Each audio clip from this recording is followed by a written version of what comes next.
Welcome to our channel. When Cash App payments fail, these troubleshooting steps will identify and fix the error for successful transactions. Step 1.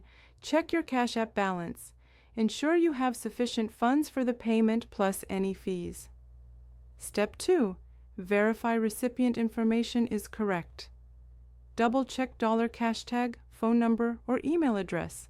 Step 3. Confirm your linked payment method is valid. Check card expiration date and available balance. Step 4. Update the Cash App.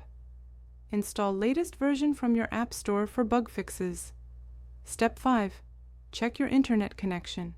Switch between Wi-Fi and mobile data to test connectivity.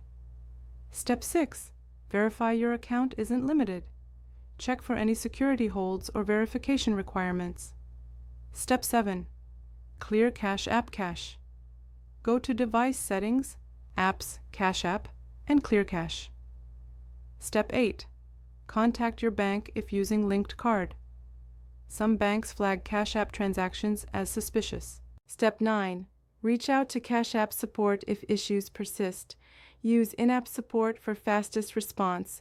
Don't forget to like this video and subscribe to our channel.